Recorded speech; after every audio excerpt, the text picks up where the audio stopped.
Bonjour mes chers élèves, soyez les bienvenus à cette nouvelle séance de la bande dessinée où nous allons traiter la deuxième partie de notre sujet qui est le coronavirus Covid-19. On passe maintenant aux notions des bandes dessinées. Bon, on commence par la couverture et le titre. Voilà, je vous ai choisi un peu quelques couvertures. Vous voyez, il y a toujours, vous pouvez choisir un très beau dessin au sein de votre histoire et le mettre comme couverture. Bien sûr, il faut le faire d'une très bonne technique. Il faut aussi mettre des couleurs pour attirer le lecteur. Je vous ai choisi aussi, ce n'est pas toujours évident de chercher à dessiner d'une façon réelle. Vous voyez la troisième couverture où il y a un dessin très simple sous forme des dessins, ce que vous voyez dans les dessins animés. Et toujours, il y a le titre. La couverture, il faut bien qu'il soit très belle et attirante, soit avec le titre, soit avec le dessin. Alors, une autre notion de la bande dessinée, c'est le résumé. Alors, le résumé, il s'appelle aussi dans la bande dessinée ou le cinéma, le synopsis. Avant de dessiner, vous allez bien sûr écrire l'histoire et il faut résumer cette histoire. C'est le résumé de votre histoire en quelques lignes. C'est ça le synopsis. Et puis on passe aux personnages. La description des personnages principaux, ça c'est très important toujours dans votre dossier de donner une idée sur juste les personnages principaux. Je vous donne ici un exemple. Par exemple, Ali, 13 ans. Voilà, on donne son âge.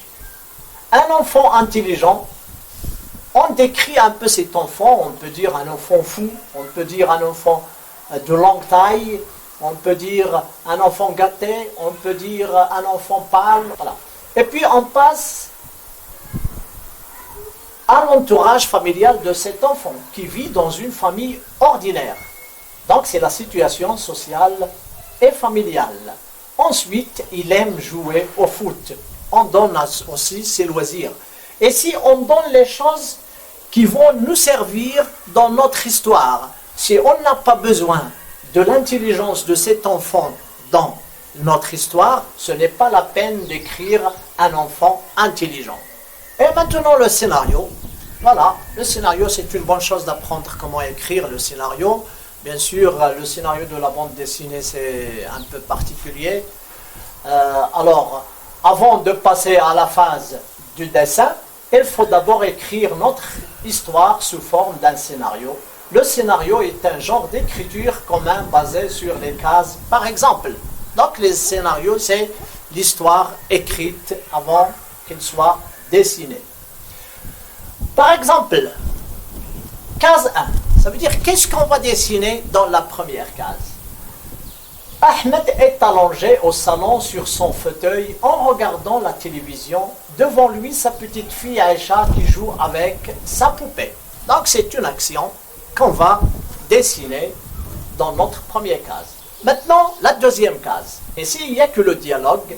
Ahmed, cesse de jouer, va faire tes devoirs. Aïcha, demain c'est dimanche, papa. On garde la même image, la même séquence, et ici on rajoute les bulles. Ensuite, la case numéro 3. Fatima, la maman de Aïcha, entre avec un plat à la main. C'est une action, mais il y a aussi le dialogue. Fatima, c'est l'heure de manger.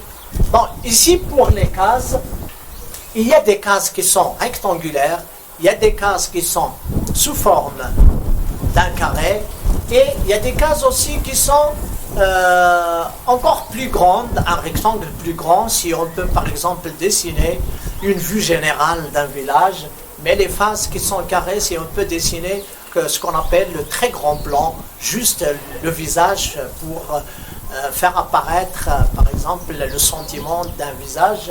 Donc il faut toujours savoir comment traiter la page, comment créer des cases. Donc ça on l'appelle une planche. C'est une page où il y a des dessins et chaque case contient bien sûr une séquence. Bon, les séquences, ce sont les images ou les vignettes. Chaque image représente une vignette dans la bande dessinée. Si je vous ai choisi 3 cases, 3 images, 3 vignettes, et comme vous voyez, il y a un dessin qui est très simple, mais en lisant ce qui est écrit dans les bulles, on peut constater et déduire que c'est une très bonne histoire. Les bulles. Alors, on ne peut pas créer notre bulle. Ce sont des bulles qui sont utilisées dans tous les coins du monde. Vous n'allez pas utiliser bien sûr toutes les bulles. Et parfois on utilise la bulle avec des paroles ordinaires, parfois dans le cri, parfois le rêve, parfois le silence, parfois lorsqu'on chuchote, parfois lorsque on pense. Voilà. Ici, je vous donne un peu des exemples que j'ai pris, que j'ai choisis dans les recherches des élèves, et je les ai nommés à éviter. Il faut se concentrer sur la bulle et la qualité de dessin. Voilà le premier dessin. On voit que l'enfant, l'élève n'a pas donné une grande importance à son dessin. Et avec ces dessins, on ne peut pas continuer, on ne peut pas être attiré pour suivre, pour lire cette histoire. Donc il faut élaborer le dessin. Ensuite, il ne faut jamais faire la bulle de cette façon. Parce que vous voyez, il ne faut pas mettre le truc là, le truc qui part de la bulle vers la bouche du narrateur. Ensuite, le deuxième dessin. Vous pouvez voir qu'on peut bien accepter le dessin, mais les bulles, ils sont obliques, et il y a l'écriture qui sort un peu de la bulle. Donc, essayez un peu d'éviter ce genre de dessin, surtout les bulles et la qualité du dessin.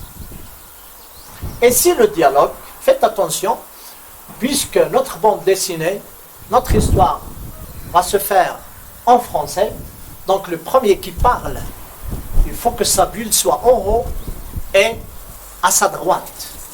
Par exemple, le premier dessin ici, le premier qui a parlé, c'est l'enfant. Et vous voyez l'écriture assortie de la bulle, il ne faut pas faire ça. Ensuite, c'est lui qui a parlé le premier, et sa bulle est à droite de l'écran, ça veut dire à gauche du personnage. Donc, plutôt, on a corrigé dans le deuxième dessin, c'est l'enfant qui a parlé le premier, donc il a dit « Bonjour, comment tu t'appelles ?» Et le grand homme lui répond « Je m'appelle Ahmed. Et toi ?» Voilà, ça c'est bien. Mais au début, le premier dessin, on va commencer par « Je m'appelle Ahmed » et puis l'autre. Donc, il y a une faute. Toujours le premier qui parle, sa bulle est en haut et à gauche de l'écran. La séquence et la mise en scène, c'est très important. Parfois, on trouve dans des dessins des élèves, ils font plusieurs séquences et il y a toujours deux hommes qui sont debout et parlent entre eux et en train de nous regarder. Donc, il n'y a pas de mise en scène. Donc, il faut essayer toujours de mettre une mise en scène, puisqu'ils parlent, il y a un discours entre les deux, donc chacun doit regarder l'autre. Et puis, il ne faut pas mettre trop de bulles. Il ne faut jamais mettre trop de bulles et essayer d'éviter aussi les bulles en bas. On les trouve bien sûr, mais essayez de les éviter. Ou bien les bulles qui sont obliques. Voilà. Donc, il faut toujours essayer de travailler cette mise en scène qui est importante dans la bande dessinée. Les dialogues et le commentaire, voilà, ici je vous présente un peu 2 exemples. Pour le dialogue, voilà, vous voyez comment le dialogue est élaboré ici d'une façon très agréable. Et en bas, le deuxième dessin, il nous présente le commentaire. Il n'y a pas de dialogue, mais il y a un commentaire. Au lieu de dessiner une grande quantité de séquences, on peut bien écrire un commentaire en 2 mots. Voilà, ici je vous présente la mise en scène qui est très importante, soit dans la bande dessinée, soit au cinéma. Pour atteindre une bonne mise en scène et un bon cadrage dans une séquence de BD ou de cinéma, il faut plus de dessins de différents plans et de différentes vues. C'est ce qu'on appelle le storyboard. Alors le storyboard, dans une séquence, on dessine une diversité de dessins pour bien que le metteur en scène sache où il doit mettre ses caméras, où il doit prendre ses vues. Et si vous voyez, le premier dessin, il y a le maître devant son tableau, il est loin, et puis on voit beaucoup de personnages de derrière. Et puis on passe directement au deuxième dessin, où le maître ou le professeur est dans le premier plan. Le décor maintenant. Bien sûr, il y a le décor interne, il y a le décor externe. Ça dépend de votre histoire et où les événements de l'histoire se déroulent. Alors, dans le monde du cinéma et de la bande dessinée, le décor est un environnement visible qui embellit les vignettes. Je vous ai choisi ici un décor de l'intérieur et un décor de l'extérieur. Maintenant, passons au plan. Alors, on parle beaucoup des plans dans le côté cinéma, mais aussi dans la bande dessinée. Il ne faut pas négliger ces critères qui sont très, très indispensables. Bon, le premier plan, vous voyez, le plan général. On l'appelle le plan d'ensemble. Voilà, il y a toute la maison qui apparaît et la femme est debout devant la maison. Deuxième plan, on l'appelle plan demi-ensemble. On travaille un peu sur l'échelle du dessin. Et puis, on arrive au plan moyen. Là, on limite le plan, on redonne la tête de la femme et de ses pieds. On s'approche encore plus de la femme et on l'appelle le plan américain. Voilà, ça part de la tête jusqu'au genou. Et puis, le plan rapproché, ça nous donne un portrait. Ensuite, on s'approche plus du visage, on l'appelle le gros plan. Et si on s'approche vers l'œil, ou le nez, ou la bouche, ou un détail du visage, on l'appelle le très gros plan. Les plans toujours, l'échelle des plans, voilà la maison qui est loin, et on s'approche plus à plus vers le plus gros plan qui est l'œil. Alors, maintenant, pour encore pousser votre imagination jusqu'au bout, on accède à la culture plastique. Ici, je vous ai choisi quelques auteurs célèbres connus dans le monde de la bande dessinée, ainsi que leurs personnages qui ont marqué aussi l'histoire de la BD. Commençons par le fameux Georges Rémy, dit Hergé, né en 1907 et mort en 1983. Voilà, comme vous voyez, c'est la photo lorsqu'il est jeune, et vous allez voir que la première photo, c'est le point d'inspiration de ce monsieur, auto-inspiration de son célèbre personnage qui est le Tintin. En parlant un peu de ce monsieur, Georges Rémy, connu par Hergé, né le 22 mai à Ettelberg et mort le 3 mars 1983 à Orlehus-Saint-Lambert, c'est un auteur belge, père de bande dessinée principale connu pour les aventures de Tintin. Ces aventures de Tintin qu'il a commencé à réaliser en 1929, désignées aujourd'hui comme l'une des bandes dessinées européennes les plus populaires du XXe siècle. Alors, ce passage est pris de Wikipédia, et voici le personnage célèbre qui est le Tintin. Ça ressemble un peu à son visage lorsqu'il a été jeune. Voilà, deuxième personnage, c'est le fameux Walt Disney, qui est né en 1901 et mort en 1966. C'est un grand homme, il a fait beaucoup de choses pour le cinéma, pour la bande dessinée, pour les dessins animés, etc. Il est né à Chicago, aux États-Unis, le 5 décembre 1901. Elle a commencé ses films d'animation et ses bandes dessinées entre 1920 et 1937. Il est dessinateur, animateur, scénariste, producteur, acteur, présentateur de télévision, réalisateur et homme d'affaires. La citation. Ce passage aussi est pris de Wikipédia. Voilà quelques personnages très connus de ce monsieur Walt Disney. On observe le célèbre Mickey Mouse, Donald Duck, Pluto, Pisco, etc. Maintenant, on passe à la technique de travail. Bon, je vous donne ici une proposition avec M. Benoît Berthézel dans une vidéo.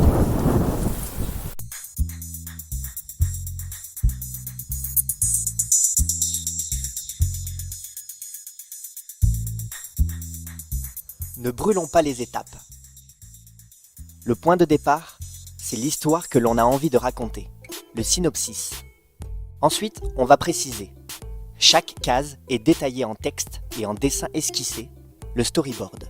On peut maintenant concevoir la planche finale en commençant par le traçage des cases, grandes ou petites, en fonction de ce que l'on a décidé dans le storyboard. Il faut poser les bases du dessin final. Chaque trait installe le personnage à sa place définitive avec ou sans décor. C'est le crayonné.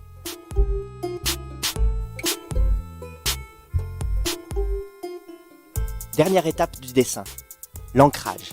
Avec un stylo noir, repassons le crayonné pour faire ressortir les traits.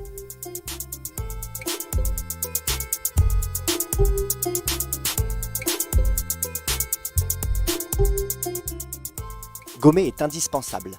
Relire et corriger peuvent être nécessaires. Dernière ligne droite, la mise en couleur. Feutre, gouache, pastel, aquarelle, ordinateur, l'auteur choisit en fonction des émotions qu'il veut faire passer. Il peut même préférer le noir et blanc.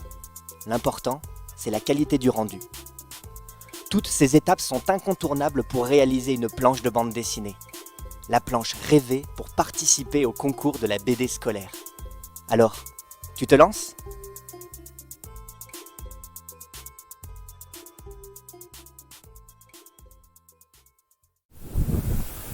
Donc, à retenir toujours des choses importantes. Pour réaliser votre travail, vous êtes invité à choisir la technique qui vous convient.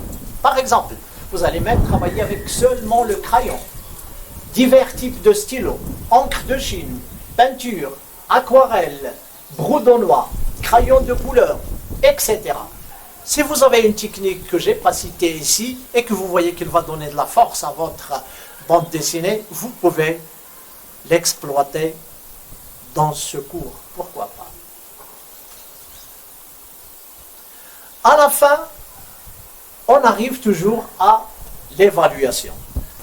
On a toujours ce qu'on appelle les normes, les indicateurs, et puis il y a une note de référence, et puis la note que vous allez même découvrir vous-même. On commence par la comparaison du produit et de la demande. On fait toujours appel à la problématique qui est la création d'une bande dessinée sur la sensibilisation des dangers du coronavirus. Intégration des contenus liés à la problématique. Toutes les notions fondamentales, tous les contenus qu'on a extraits dans nos débats, dans votre intervention, dans votre critique, est-ce que vous avez bien exploité tous les contenus et toutes les notions fondamentales qu'on a extraits ensemble à travers les exemples qu'on a donnés? Par exemple, l'idée. Est-ce que vous avez élaboré dans votre travail l'idée de sensibilisation des dangers du coronavirus? Est-ce que vous avez bien exploité toutes les notions et caractéristiques de la BD? Par exemple, le scénario, les personnages, les planches, les vignettes, les bulles, les dialogues, les commentaires, le dessin, la mise en scène, etc. Et puis enfin, est-ce qu'il y a une présence de l'esthétique? Est-ce que votre travail est attirant et beau? Maintenant, composition et mise en œuvre des arguments de la réalisation. Voilà, en regardant toujours votre travail, est-ce qu'il y a un exploit de la page? Est-ce qu'il y a une organisation équilibrée des formes et des surfaces? Une bonne exploitation des couleurs? La technique de réalisation, est-ce qu'elle va avec le contenu? Est-ce qu'elle va avec les dessins? Est-ce qu'elle est attirante? Est-ce qu'il y a une esthétique?